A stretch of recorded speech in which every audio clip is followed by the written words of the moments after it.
Good evening, fellow Americans.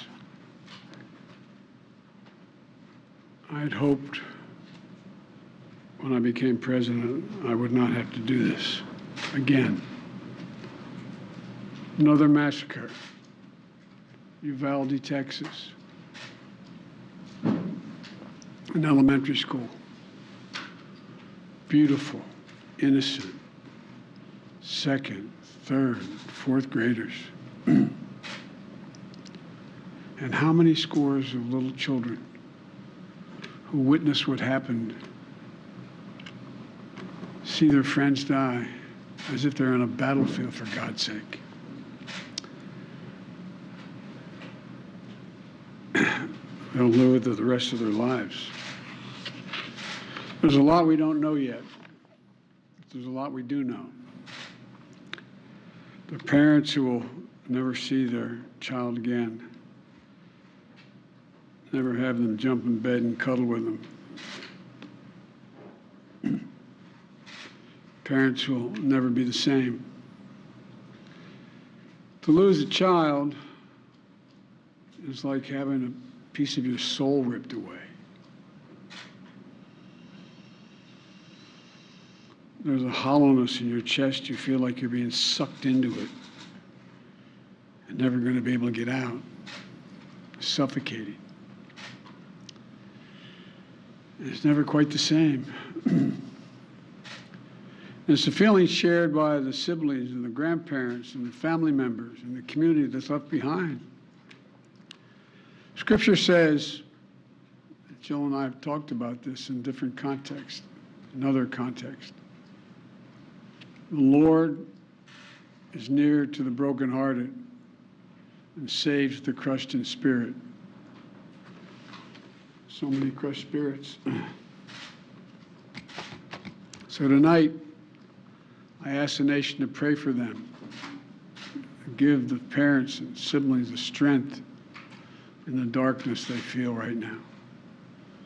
As a nation, we have to ask, when in God's name are we going to stand up to the gun lobby? When in God's name we do what we all know in our gut needs to be done?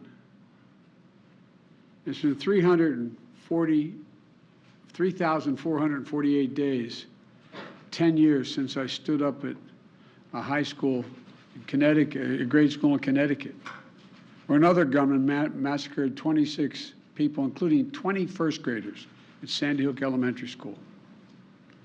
Since then, there have been over 900 incidents of gunfires reported on school grounds. Marjory Stoneman Douglas High School in Parkland, Florida. Santa Fe High School in Texas. Oxford High School in Michigan.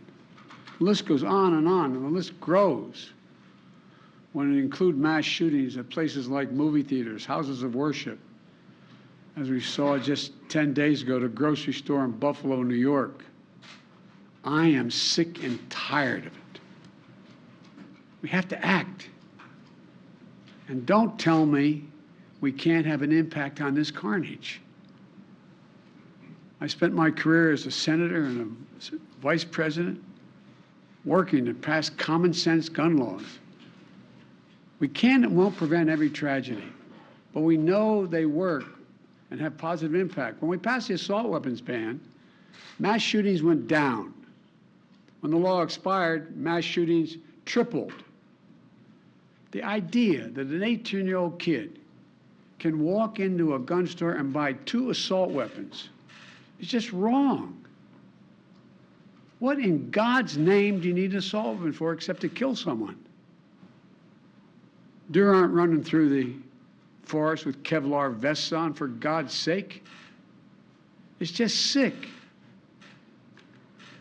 And the gun manufacturers have spent 2 decades aggressively marketing assault weapons, which make them the most and largest profit. For God's sake, we have to have the courage to stand up to the industry. Here's what else I know. Most Americans support common sense laws, common sense gun laws. I just got off a trip from Asia, meeting with Asian leaders. And I learned of this while I was on the aircraft.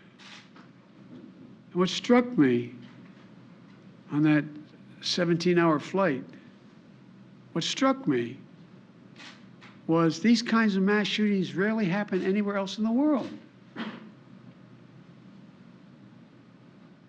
Why? They have mental health problems. They have domestic disputes in other countries. They have people who are lost. But these kinds of mass shootings never happen with the kind of frequency they happen in America. Why? Why are we willing to live with this carnage? Why do we keep letting this happen? Where in God's name is our backbone to have the courage to deal with it and stand up to the lobbies? It's a time to turn this pain into action for every parent, for every citizen in this country. We have to make it clear to every elected official in this country, it's time to act. It's time for those who obstruct or delay or block the common sense gun laws. We need to let you know that we will not forget. We can do so much more. We have to do more. Our prayer tonight is for those parents lying in bed and trying to figure out, will I be able to sleep again? What do I say to my other children? What happens tomorrow?